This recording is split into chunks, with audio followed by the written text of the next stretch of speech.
This is the Brave Ideas Podcast, brought to you by Aqua. Welcome to the 20th episode of the Brave Ideas Podcast, the show that is all about bringing to light fresh perspectives from the worlds of digital and marketing. I'm Dan Herman. I'm a digital strategist. I'm 20 plus 10 years old, and there are 20 bottles of beer on the wall. And I'm here today with my co-host. I'm Esther, Head of Conversation Analytics, an avid follower of hashtag Things to be Left in 2015, and proud owner of a Pinata car. We would love to hear your opinion about our show. Please email us at braveideas@aquaonline.com or follow us on social media at Aqua Agency on Facebook, Twitter, and LinkedIn, or Brave Ideas Podcast on Instagram. Today, we're extremely fortunate to have Polly Barnes, Head of Talent at Wunderman EMEA, with us today on our show. Polly is an art connoisseur who loves managing creatives, including her husband. And today, she's going to talk to us about talent. Polly, what's new? Well, I'm new. First, as a starting point, I've been here 6 weeks so far, so everything is new to me, but I'm a learner driver at Wunderman, but I love that. And I think, why I'm here is because we want to do lots of new stuff it's representative of a whole drive on talent and what talent means within our business. So I'm here to learn and listen to people, and everyone has a different opinion on that, but there are also some cultural drivers, I guess, that I hope that we can embrace for Wunderman as a network. Particularly for me, I think, a lot of the ways that we've all been used to being managed in our careers are changing, right from the performance appraisal process where you are told how you're performing through to what good looks like. So I hope that what's going to be new is that we turn some of those things on their head. We help people. We have a process which enables us to look at people's ability, their future potential, right from the moment they join us, versus how many years they've got on their CV, the experience that they've got, because that's a bigger indicator of how you'll perform in your job than anything else, your innate ability. And then how we manage people's careers should also reflect that. So rather than saying to people, we're the boss, you're the employee, we'll decide when you get on, we'll give you a structure, we'll feed back on you in 360 10-box grids on how you're doing, we create a more open dialogue that enables people to manage their careers with us in a way that feels really personal to them. Polly, Wunderman is an exceptional way of doing this and a very special way of looking at talent. Recently, in a visit to Wunderman, New York, I met Tony in their HR departments, and she's been at that agency for 31 years, which is unheard of in agency life, really. What is important to start with for Wunderman around talent and around finding talent that sticks and that works? This is an interesting point, because do people stay nowadays in jobs that long? It's not that I wouldn't love everybody to feel that they had enough exposure and challenge within their role to keep them motivated for 30 years. Of course, that's the dramatic goal, but the realities of business are slightly different from that, I think, currently. So, yes, it's our challenge as an employer to provide the opportunities that keep somebody, like the person you met in New York, motivated for 31 years. The reality is a lot of people feel that to just gather the breadth of skills and experience that they feel they need in their careers, some people are going to move. So we need to make sure that their time with us is really, really motivating and valuable, and then go from there.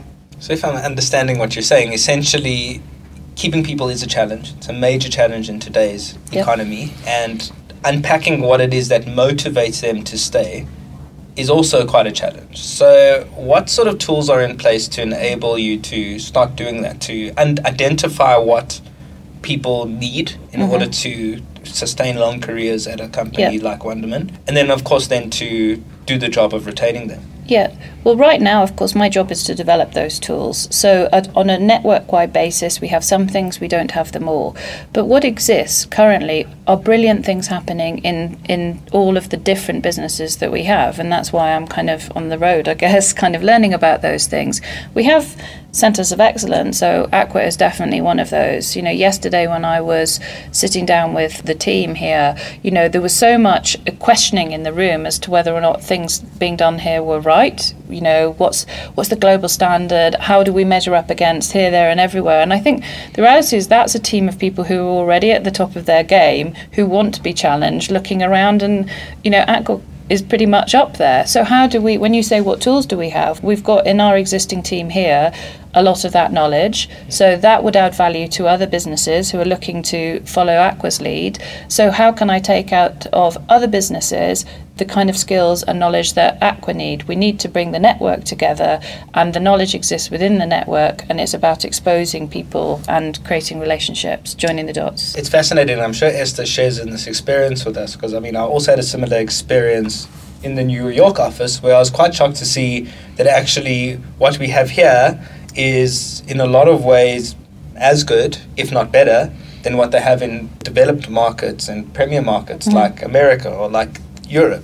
I think that that's also part of like potentially talking to perception issues that need to be bridged between the different offices in the world in terms of what they offer each other. I'd also be quite interested to hear from your global experience. I don't know how long you've been on the road for, but you know, have you seen some really interesting ideas in other offices around the world that you could share with us that would be really cool? Yeah, well, I'm just EMEA focused, so Europe, Middle East, Africa, and I haven't been there yet, but I know, for example, that our office in Belgium, I think you guys might have some great synergy with them these days. They have a lot of focus on innovation. A lot of their training and their development is based around hackathons and creathons internally. We talked yesterday, didn't we, about having a global hackathon for the whole of Wunderman as a kind of networking opportunity, but they're definitely doing some really great stuff. In Copenhagen, they're combining data and creativity and doing that on a really, really impressive scale for Adidas. So, you know, there's great learning out of that office. In London, we obviously have a real focus around content, and we've done some great work, and the team there have done some great work around original content and using journalists in creative teams. So those are stories that people are starting to tell me, and it's about pulling those out and thinking about how we share those. Coming back to our markets, something that's been spoken about a lot, because we get to have our eye on the web in terms of conversations. So I see a lot of this happening in terms of job searching. People speaking about difficulty as young people to find positions, find jobs without experience. Yeah. What is your take particularly on not having experience but having the talent? Yeah. I think if we don't embrace the fact that, I think we need to start to look at ways that where we can disregard the importance of experience in our hiring process, especially at that junior level. There are lots of models around ability, innate intelligence being kind of the major one. The cleverer you are, the more you can take on board, understand and deliver. And we've got to, that you know, that's not a dirty word in terms of recruitment. We should be wanting to create a really challenging environment where everyone feels part of something that's quite a meritocracy, I guess, you know, a culture of the elite. That's what the tech companies are doing on the west coast of America or wherever they are. We all know that they set the standard, and so, you know, if you recruit around abilities as opposed to experience, I think that you can start to really look at someone's future potential, enroll and assess that at quite an early stage. And that's what we have to do, because we're not going to be competitive in and we'll get very top heavy as well if we just recruit a whole load of experienced people. So, you know, it is about that, but it's also about setting our challenging standards for people joining us. So at the same time as we must be open to someone's ability versus their experience, they need to be really challenging themselves to show us what they're capable of, rather than sitting there and saying no one's coming to me. You know, a lot of them are very good at that. I really love that point. It talks to me a lot about why we do this Brave Ideas podcast, which is really about showcasing the ability of people internally who may not often get those kind of opportunities. I know that... Or the platform, yeah. Yeah, I know that in a large business and in a large organization, these tend to be dominated by few imposing personalities, and sometimes we really have to work hard to bring the quieter personalities, the unsung heroes, up into the limelight. Sometimes they get lost in the mix of things. It's a point that really resonates with me. I'd also like to just shift direction just a little bit to another question, because I think it's really amazing that what we talk around internal talent management is quite different from an agency environment to a normal corporate environment, because we have a lot of different variables and pressures that may not necessarily exist in a company where all you are is focused on one product. Mm-hmm. We have the internal issue, but we also have our clients and their demands and their needs. So I think that talent management almost kind of takes a different spin for me within an agency world than it would in a normal environment. And I'd be quite interested to hear your perspective on how different it really is. Am I completely insane? Like, what do you think of that distinction? I think we like to think it is, and definitely a good, strong programme for us has to be relevant to our environment. It has to take into consideration all of the pressures and the factors inherent in us being a client-responsive business. So yeah, but that's more operational really to a certain extent than design, I think. If you really looked at where the career opportunity exists for all of us who've been in the agencies, it's no longer just in other competitor agencies, it is in the corporate world. And I think that's one of the things that sort of strikes in my mind. So, you know, where do you benchmark yourself? Is it against what someone at Ogilvy is doing, or someone, wherever, JWT, whatever the network might be? Or are you benchmarking yourself against other strategists or UX people who might be working in one of the corporates? And are those people approaching you for work, or are you even considering that as a long-term goal? So that's where I think it might need to be delivered slightly differently and with less kind of structure, but even those businesses are now starting to think about how they turn this on the head and free it up. So I'm sort of the opinion we need to bring the two closer together. It's just about tonality. Yeah. You know, a lot of talent management is about branding. I was a brand consultant and a client services person before I moved into talent. I had a really terrible boss, and that kind of drives everything I'm passionate about in terms of great places to work. Yeah. And so there's a real personal driver. So that point, in differentiating us from the corporates, our brand is going to be different. Mm-hmm. But I think a lot of the same requirements are there. People know that they need to develop leadership skills and management exposure and commercial skills, and they don't see themselves as rounded individuals unless they've got those stuff. And it has to all be relevant to creativity, but I think they still feel those are part of the toolkit that they need to gain. You mentioned the boss you work for being so important in terms of your motivation and also leadership in this industry right now. Often in tech companies that are coming up, you see young guys starting fresh out of school, producing these tech companies and then building massive empires. So it's something that Dan and I spoke about before this recording, but leadership and age and our industry specifically, what is the relevance there? Well, when I was talking about recruiting against ability, that ability that I'm talking about is leadership capability. So to my mind, a leader is not a person who is head of a department. A leader is a person who has the capabilities to lead at whatever level they are. So that's what I mean by leadership. That's how I think we should think about leadership. Yeah. So, you know, just as a guess, those young guys who are setting up their own startups, they are, from an expertise point of view, obviously really excellent. But I think you would find, if you analyse their skill sets, that they're also really, really strong leaders. And it takes those two things to grow a business with the success that some of those people are experiencing. You know, they're successful because they are leaders.